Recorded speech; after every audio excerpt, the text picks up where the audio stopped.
बस 20 दिन रह गए यूपी टेट को लेकर और क्या 90 मार्क्स लाना या 120 मार्क्स लाना क्या पॉसिबल है? बिल्कुल है। अगर तुम ध्यान से पढ़ो तो तुम बिल्कुल पॉसिबल होगा। मैं तुम्हें बता रहा हूँ और मैं एज अ टीचर मैं तुम्हें बता रहा हूँ कि हाँ, बहुत सारे बच्चे 20 दिन में भी कर लेते हैं क्लियर। ठीक है, तो तुम भी कर सकते हो। सबसे पहले ध्यान दो कि तुम्हें पैटर्न पता होना चाहिए कि एग्जाम का पैटर्न क्या है। तो ध्यान से देखना, क्यों पैटर्न पता नहीं होगा तो फिर तो लड़ाई करने से क्या ही मतलब है। अगर युद्ध में जा रहे हो तो पता होना चाहिए ना कि पैटर्न क्या है। सबसे पहले पैटर्न पता होना चाहिए। फिर तुम देखो कि सारे सब्जेक्ट में से पांच पांच पांच सब्जेक्ट होंगे और 5 सब्जेक्ट में से 30 क्वेश्चन पर सब्जेक्ट होंगे। ठीक है, जिसमें से पेपर 1 की बात कर रहा हूं मैं। अगर तुम डेली रूटीन 6 से 7 घंटे नहीं पढ़ पा रहे हो, 6 से 7 घंटे नहीं पढ़ पा रहे हो तो कोई बात नहीं, तुम जॉब कर रहे हो, मैं समझ सकता हूं। लेकिन तुम्हें बहुत ही अच्छे से ध्यान देना पड़ेगा, क्योंकि तुम्हारे लिए ही 90 मार्क्स का क्लियर करना बहुत ज़्यादा ज़रूरी हो जाता है, क्योंकि तुम नहीं पढ़ पा रहे हो। तो मैं तुम्हें बता रहा हूं कि तुम्हें डे वाइज क्या करना है। ठीक है, अगर तुम ध्यान दो तो तुम्हें सबसे पहले तो सीडीपी को फेस 1 से करना है। ठीक है, CDP Hindi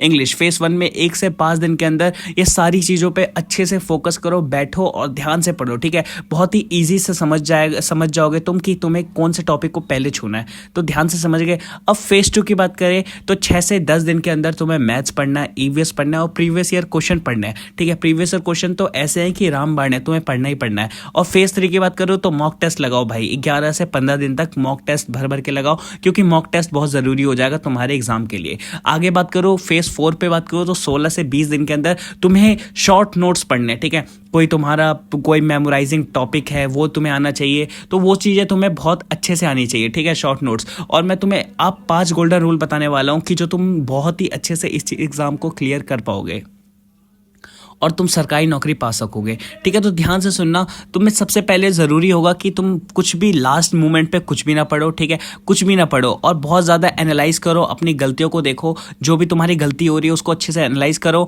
NCERT plus previous year question बिल्कुल अच्छे से घोट जाओ, पढ़ जाओ, पूरी तरह से अच्छे से पढ़ जाओ। अगर तुम्हें इस एग्ज़ाम में, अगर मैं बताऊँ तुम्हें इस एग्ज़ाम के अंदर 120 मार्क्स का टारगेट लेके चल रहे हो या 90 मार्क्स क्वालिफाइंग मार्क्स जनरल के लिए लेके चल रहे हो, तो तुम्हें सिर्फ एक ही फॉर्मूला है। तुम बहुत ही ध्यान से डेली पढ़ो। ठीक है, रिवीजन करो और मॉक एनालाइज करो। जो भी तुम टेस्ट लगा रहे हो उसका एनालाइज करो कि तुम्हारा कौन सा वीक सेक्शन है, कौन सा पावरफुल सेक्शन है, और जो वीक सेक्शन है उसे पर बाय डे उसे अच्छा करते जाओ।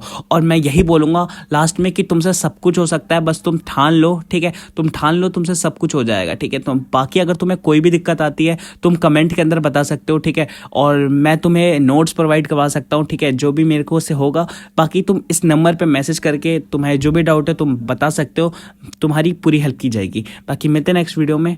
बाय।